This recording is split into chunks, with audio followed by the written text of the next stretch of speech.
You hear the word secularism all the time, right? And most of us, we think we've got it figured out.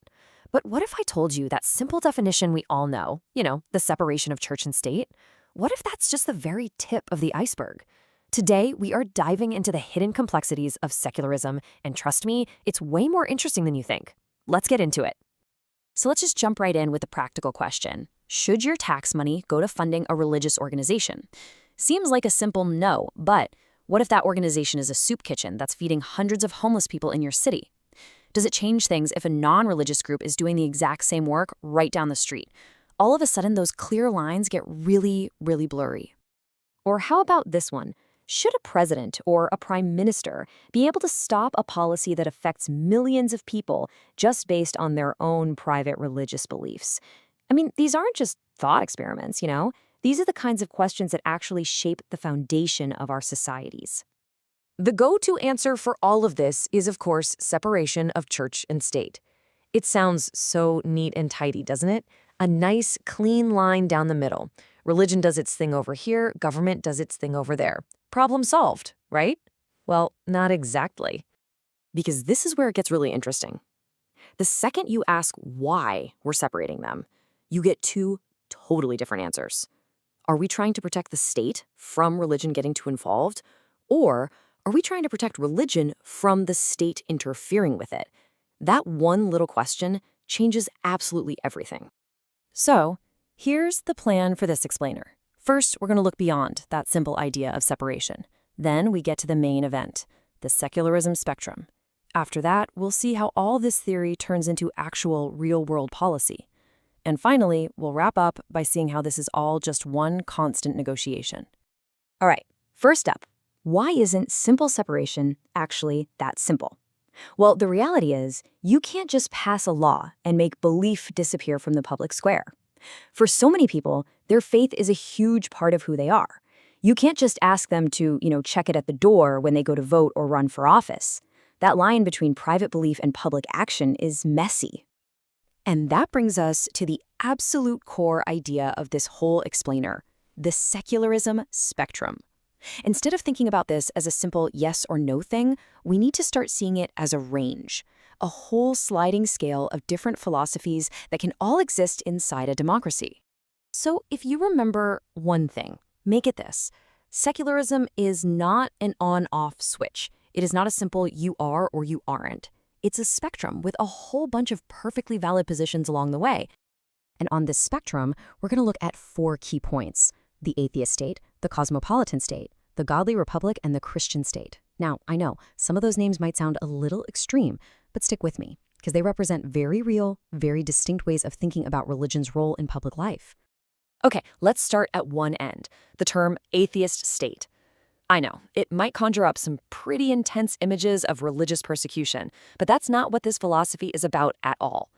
Think of it more as a passive model. The whole goal is to build a completely impenetrable wall between church and state. The government isn't anti-religion, it's just totally 100% indifferent to it. So what does that actually look like?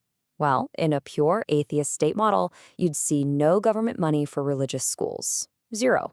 No official public holidays for Christmas or Easter, no special tax breaks for churches or other religious groups. Religion can exist, for sure, but it gets absolutely no help from the state. Moving along the spectrum, we get the cosmopolitan state. This is really the ultimate live and let live approach. The core idea here is that religion is a deeply private, personal thing. So to protect everybody, from the most devout believer to the most committed atheist, the public square has to be a completely neutral zone. The logic behind the cosmopolitan view is pretty straightforward. As soon as you let religion into politics, the majority faith is, inevitably, going to start to dominate. And that means minority faiths and non-believers get pushed aside. So for them, the only way to truly guarantee freedom for all is to give official preference to none. All right, now for the middle ground. This idea, called the godly republic, really tries to have its cake and eat it too. It says, hey, we recognize that religion is a really important part of public life for a lot of people, but at the same time, it also respects the right of other people to be free from any religious pressure. It's a serious balancing act. So what does that balancing act look like? Well, a godly republic would probably be fine funding a faith-based charity, but only if that charity helps everybody, no matter what they believe. And it would support subsidies for religious schools, arguing that, in a country full of believers, you shouldn't have to be wealthy to give your kids an education that aligns with your values. And finally, let's go all the way to the other end of the spectrum, the Christian state. Now, it is absolutely crucial to understand this is not a theocracy. This is still a democracy. But it's a democracy where the majority faith, which in most Western countries is Christianity, is seen as a core part of the nation's culture and values, and it's actively supported by the state. And if you think this is just some abstract theory, get this. At the time this analysis was done, out of 535 members of the U.S. Congress, how many do you think were openly atheist?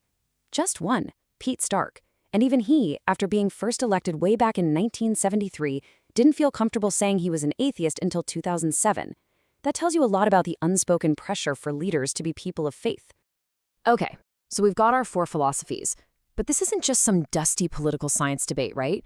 These ideas have huge, real, tangible impacts on our laws and on our lives. So let's see how this all plays out. The big question then becomes, how does this spectrum actually show up in the real world? How do these different ideas lead to completely different laws on issues that we all argue about every single day? Just look at this table.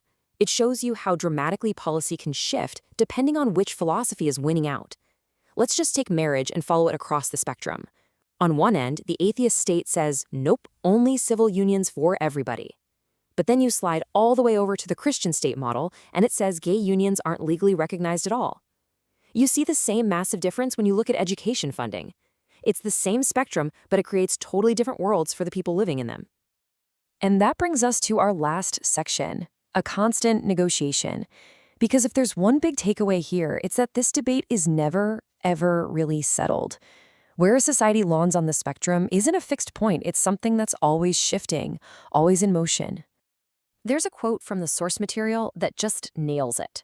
The appropriate secular balance is constantly being negotiated and renegotiated by society.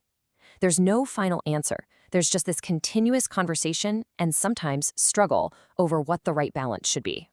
And believe me, it's a conversation that pops up everywhere. Every time you hear a debate about sex ed in schools or chaplains or government funding for faith-based welfare, and definitely the big ones like abortion and stem cell research, what you're really watching is these 4 philosophies battling it out right there in the open. So, I'll leave you with this question. Now that you've got this framework, take a look around at your own society. Think about the laws on marriage, education, healthcare. Where on this spectrum, from atheist state all the way to Christian state, do you think the balance lies today? And maybe the more important question is, where do you think it's headed?